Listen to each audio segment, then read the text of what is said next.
Kwizera Olivier bakunze kwita Gishweka wabaye umuzamu w'ikipe ya Rayon Sport kugeza ubu ngubu ari kwicuza ndetse agasaba n'imbabazi abakunzi b'ikipe ya Rayon Sport. Uyu muzamu Kwizera Olivier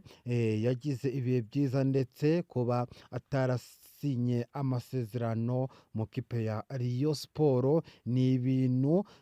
byatumye ubwe yicira seve ye, kuko kuba muri Rayon Sport niyo kipe yonyine uvamo uraja mu makipe akomeye ndetse ukagera no hanze, nk'urugero nk'aba Bigirimana Abedi ndetse na ba Muhire Keve, abo bose bari bavuye mu kipe ya Rayon Sport. Aho kugeza ubu ngubu Kwizera Olivier nta kipe n'imwe yari yaza gusaba ko bakumvikana akaba yasinya, ndetse kugeza na n'ubu ngubu arakibaza aho ubu ngubu yaba abarizwa, ndetse ubu ngubu akaba ari gukorera imyitozo aho abonye hose kubera yuko nta kipe n'imwe yari yamurambagiza. Uyu Kwizera Olivier yanze gusinyira Rayon Sport ngo bumvikane, ashaka rero kumva ko ari umuntu ukomeye, nyamara ntabwo azi ibihe byiza Rayon Sport irimo, ntabwo azi uko Rayon Sport imeze. Kugeza ubu ngubu Kwizera Olivier aracyari mu rujurajiro kubera yuko nta kipe yari yabona bwite, kugeza ubu ngubu nta kipe afite, aho ikipe ya Rayon Sport ubu ngubu imeze neza rwose, ndetse amateka akomeje kugenda yandikwa hirya no hino mu bihugu bitandukanye, bitewe n'uburyo iyi kipe ya Rayon Sport idasanzwe hano muri Afurika ndetse no mu gihugu cy'u Rwanda, aho Rayon Sport ikomeje kujegeza amakipe bitewe n'intwaro rutura yagiye imanukana ku isoko. Kugeza ubu ngubu izo ntwaro zikaba zikomeje gukora akazi katoroshye cyane, ku buryo umukeba ari kugenda abona itandukaniro rya Rayon Sport ndetse n'andi makipe yose. Ikipe ya Rayon Sport ikomeje imyitozo yitegura Super Cup Rwanda. Kugeza ubu ngubu rero abakinnyi ba Rayon Sport bari gukora imyitozo kugira ngo hagire igikorwa ndetse umusaruro uzaboneke mu buryo bwiza. Umutoza Haringingo Francis yavuze yuko yiteguye kwegukana igikombe cya Super Cup gifite agaciro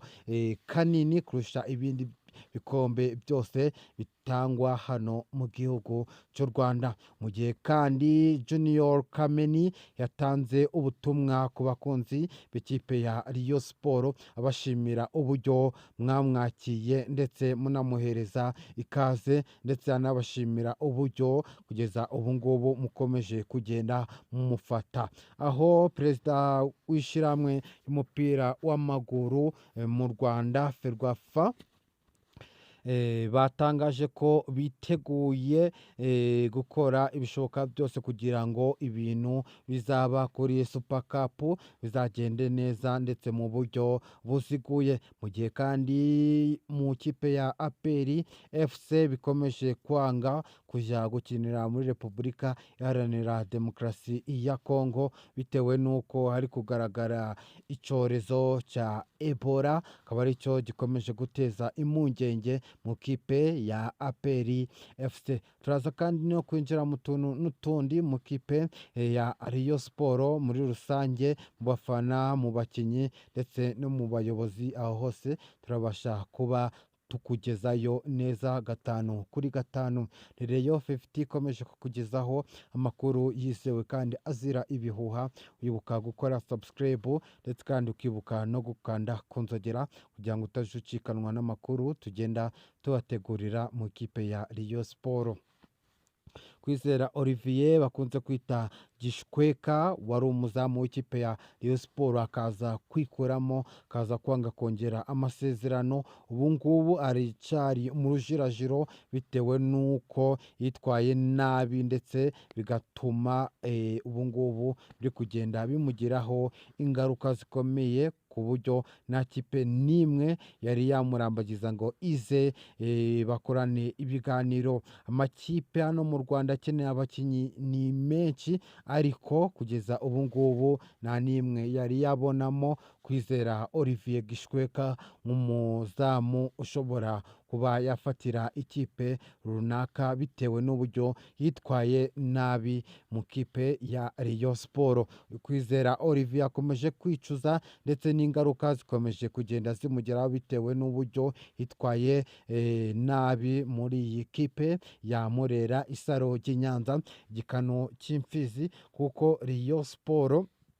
yari yemeye kongerana amasezerano n'uyu Kwizera Olivier, ariko akaza kwiyumva kumva ko rwose kuba muri Rayon bitamuhagije, nyamara ntabwo yari azi ko arimo guhunga ibyishimo, arimo guhunga intsinzi. Nawe ubu aba yarishimye igihe Rayon Sport itwara igikombe cya Sekafa Kagame Cup, aho abakinnyi b'ikipe ya Rayon Sport bameze neza, imyitozo bari kuyikora bitegura Super Cup, ibintu biri kugenda neza 5-5, ndetse umutoza Haringingo Francis ndetse n'abamwungirije, ibintu bikomeje kugenda biba byiza kubera yuko mu gufatanya hagati yabo biri kugenda